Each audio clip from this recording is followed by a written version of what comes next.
Hello मेरे प्यारे बच्चों, कैसे हैं आप सब। आई होप आप सब बहुत अच्छे बहुत बढ़िया होंगे। और इस विज्ञान वे चैनल पर आप सभी के लिए हम लोग क्लास 10th साइंस का यानी कक्षा 10वीं विज्ञान के कुल बोर्ड एग्जाम 2027 के लिए 50 टॉपिक देखेंगे चैप्टर वाइज। जी हाँ। और आपके रसायन विज्ञान से कितने नंबर के प्रश्न आते हैं, भौतिक विज्ञान से कितने नंबर के प्रश्न आते हैं, और यहाँ तक कि जीव विज्ञान से कितने प्रश्न आते हैं आपके नंबर के, वो हम लोग सारा देखने वाले हैं। सो ये वीडियो बहुत इंपॉर्टेंट है। क्या करना पड़ेगा, बहुत बढ़िया, सबसे पहले वीडियो को लाइक करना पड़ेगा, उसके बाद सर शेयर करना पड़ेगा अपने दोस्तों के साथ। अच्छा, हो गया गुरुजी। और क्या करना पड़ेगा, कुछ नहीं, आराम से प्लेलिस्ट में सारा वीडियो मिल जाएगा। आप लोग वॉच करिए, अच्छे से पढ़ाई करिए। अगर कोई इशू हो रहा है, कहीं से भी दिक्कत हो रहा है, प्लीज कमेंट बॉक्स में अपना कमेंट जरूर जरूर क्या करेंगे बेटा, मेंशन करेंगे, ठीक है ना। तो यहाँ पे हम लोग क्लास 10th का साइंस का कुल 50 सबसे इंपॉर्टेंट वाले टॉपिक देखने वाले हैं। सर इसका जो पीडीएफ है आपको मिल जाएगा टेलीग्राम चैनल विज्ञान वे पर। तो विज्ञान वे को आपको ज्वाइन कर लेना है। टेलीग्राम चैनल का जो लिंक है विज्ञान वे का, वो डिस्क्रिप्शन बॉक्स के अंदर मैंने दिया है, तो जाकर ज्वाइन कर लीजिए, वहां पर आपको बेटा मिल जाएगा। बाकी मैं आपको चैप्टर वाइज पूरा टॉपिक मैंने वन शॉर्ट वीडियो सब कुछ पढ़ा भी दिया है, ठीक है ना। देखेंगे यहाँ पे, तो ये जो मैं आपको 50 टॉपिक बताने जा रहा हूं, तो ये सबसे पहले बेटा संपूर्ण पाठ्यक्रम का मैंने तैयार किया है। ऐसा नहीं कि सर इसमें कुछ छोड़ दिया, बिल्कुल भी नहीं छोड़ा है। अगर कोई ये 50 टॉपिक तैयार करता है तो मैं टारगेट करता हूं बेटा आपका ये जो 50 टॉपिक है, यहां से आपके 70 में 70 नंबर स्कोर कराने का टारगेट है। आई चैलेंज बेटा, ये 70 में 70 आपका 100% गारंटी आपका बेटा हो जाएगा, ठीक है ना। और ये है बेटा, ऐसे मैंने टॉपिक को दिया है जो बोर्ड परीक्षा में बार बार लगातार पूछे जा रहे हैं, जो कई सालों से लगातार आ रहे हैं, वही यहाँ पे मैं आपको टॉपिक बताने जा रहा हूँ। सबसे पहले बेटा मैं आपको केमिस्ट्री, जो आपका रसायन विज्ञान है, वहां से कुल 20 नंबर के आपके प्रश्न आने वाले हैं, और उनके जो चैप्टर वाइज टॉपिक हैं वो हम लोग कवर कर लेते हैं।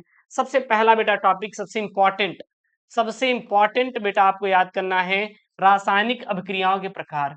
जितनी भी रासायनिक अभिक्रियाएं हैं, कौन कौन से हैं, मैंने आपको पढ़ा भी है बेटा। संयोजन अभिक्रिया, वियोजन अभिक्रिया, विस्थापन, द्विविस्थापन अभिक्रिया, ये जितनी भी अभिक्रियाएं हैं बहुत इंपॉर्टेंट है और पेपर में आती हैं।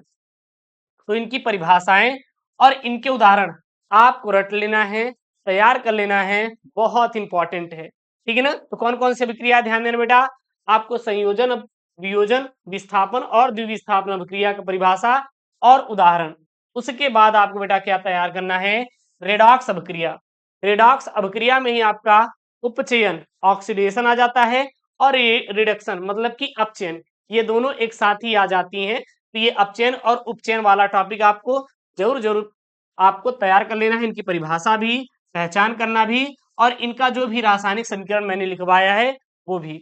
उसके बाद बेटा ये तीसरा इंपॉर्टेंट भाई, ये तीसरा है संतुलित रासायनिक समीकरण, यानी कि आपको बेटा संतुलित करना सीख लेना है। कैसे संतुलित करना है, हिट एंड ट्रायल मेथड का उपयोग करके, वो मैं आपको सिखा दूंगा। बाकी आपको परेशान नहीं होना है, आपको इसी चैनल पे मिल जाएगा, ठीक है ना, विज्ञान वे पे ही। तो ये आपको संतुलित करना आपको सीख लेना है हिट एंड ट्रायल मेथड से।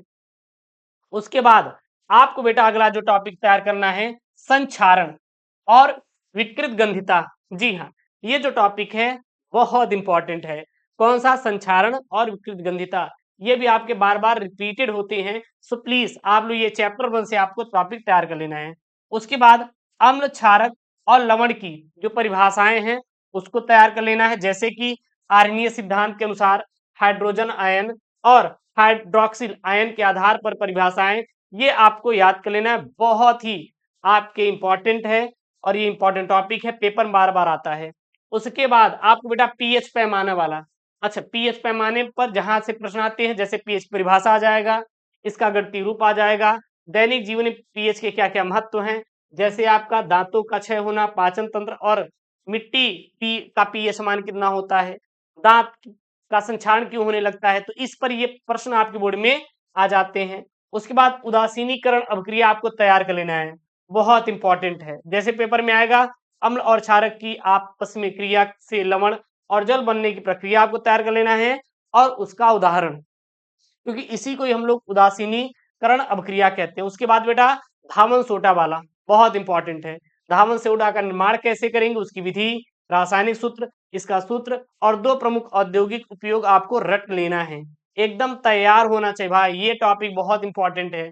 उसके बाद बेकिंग सोडा निर्माण की विधि कौन सी है वो तैयार कर लेना, इनका रासायनिक सूत्र तैयार कर लेना, भौतिक और रासायनिक गुणधर्म और साथ ही साथ इनका उपयोग आप लोग रट लेना।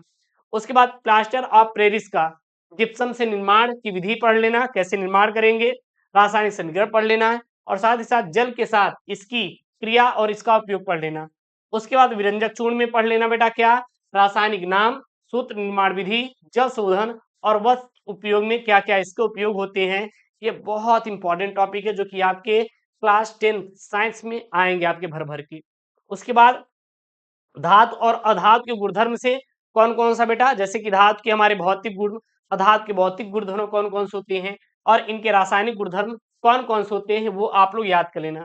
तो उसके बाद सक्रियता रासायनिक श्रेणी वाला तैयार कर लेना, जैसे धातुओं की क्रियाशीलता का घटनाक्रम और विस्थापन अभिक्रियाओं में इसका अनुप्रयोग कैसे करेंगे वो आप तैयार कर लेना।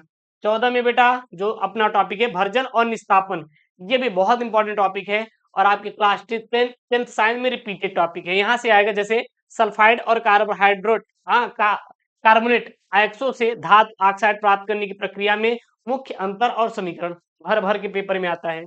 उसके बाद बेटा मिश्र धातु की परिभाषा, निर्माण उद्देश्य और इसके जो प्रमुख उदाहरण हैं जैसे पीतल, कांसा और सोल्डर की संरचना, ये आपके पेपर में आता है, तैयार कर लेना।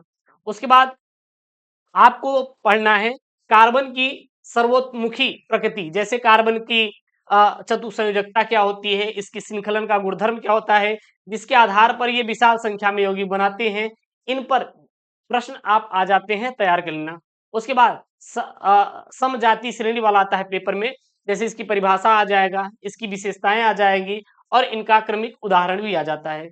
उसके बाद बेटा आईपीएसी नामकरण किसका किसका, जैसे हाइड्रोकार्बन का, अल्केन, एल्कीन, एल्काइन और इनके कार्यात्मक समूह जैसे alcohol, aldehyde, ketone, carboxylic acid इत्यादि का नामकरण और इनका मेथड नियम आपको तैयार कर लेना जो कि पेपर में बहुत इंपॉर्टेंट है। उसके बाद साबुन और अपमार्जक में, जैसे साबुन का निर्माण की रासायनिक विधि, साबुनीकरण अभिक्रिया और साबुन तथा अपमार्जक में अंतर, ये तैयार कर लेना है। उसके बाद अगला और लास्ट बेटा है आपका मिशेल की संरचना, जो कि अपना साबुन से ही अंतर्गत है। साबुन के अणुओं के हाइड्रोफिलिक यानी कि जल रागी और हाइड्रोफोबिक यानी कि जल विरागी जिसको पानी नहीं पसंद होता, कुल मिला के सिरों के आधार पर सफाई प्रक्रिया की क्रियाविधि आपको तैयार कर लेना है। उसके बाद भाई साहब जीव विज्ञान में ये आपके पेपर में कुल 25 नंबर के आएंगे भाई, 25 नंबर के आने वाले हैं।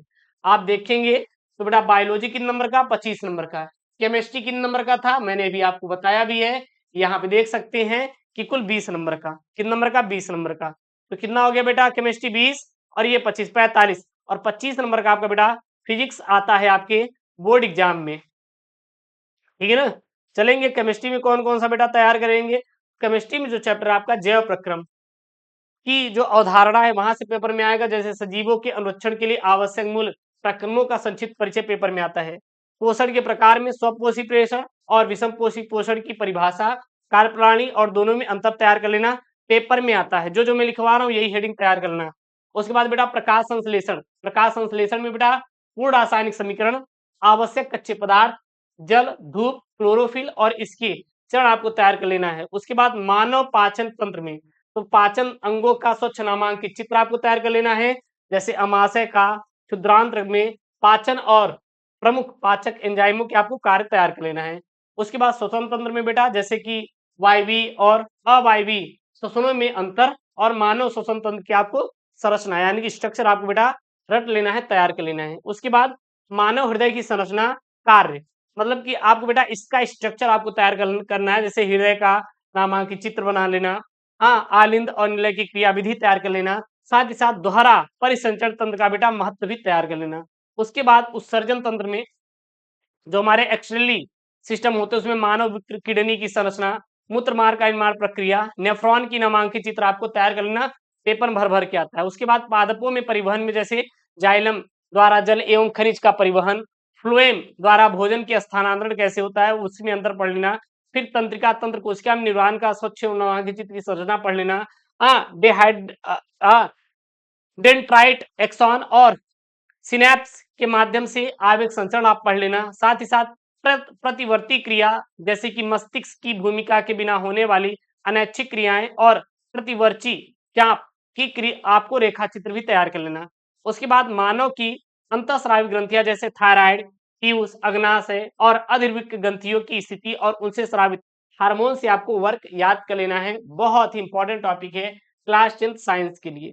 उसके बाद बेटा पादप हार्मोन्स में आपके आते हैं जैसे कि वृद्धि प्रवर्धक, ऑक्सीन, जिबरेलिन, साइटोकाइनिन और वृद्धि रोधक जैसे कि एब्सिसिक अम्ल के प्रमुख जो कार्य होते हैं उसको तैयार कर लेना। उसके बाद अलैंगिक जनन की विधियों में जैसे अमीबा में द्विखंडन, हाइड्रा में मुकुलन, पुनरुद्भवन और कायिक प्रवर्धन, ये आपको पेपर में देखने को मिल जाएगा। तो ये सारी हेडिंग आपको बेटा तैयार होना चाहिए। उसके बाद पुष्प की संरचना भाई, स्ट्रक्चर तैयार कर लेना, स्ट्रक्चर ऑफ फ्लावर जैसे एक आदर्श आवृतबीजी उसके विभिन्न भाग जैसे बाह्य दल, दलपुंज, पुंकेसर, स्त्री केसर, स्वच्छ नामांकित चित्र तैयार कर लेना, काम खत्म।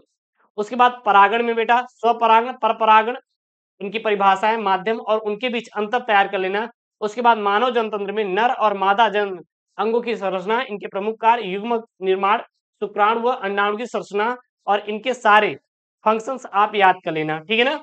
उसके बाद परिवार नियोजन की विधियों में जैसे कौन कौन से बेटा, जनसंख्या नियंत्रण हेतु यांत्रिक, रासायनिक और शल्य चिकित्सा की कितनी विधियां हैं वो आप टॉपिक तैयार कर लेना। उसके बाद मिंडल की अनुवांशिकता के नियम जैसे मटर के पौधे पर प्रयोग, प्रभाविता का नियम, पृथक्करण का नियम और स्वतंत्र अभ्यूहन का नियम, ये आप तीनों टॉपिक मिंडल वाले तैयार करके रख लेना। उसके बाद मानव में लिंग निर्धारण तैयार कर लेना, इसका रेखा चित्र भी फिगर में तैयार कर लेना और कुछ नहीं है।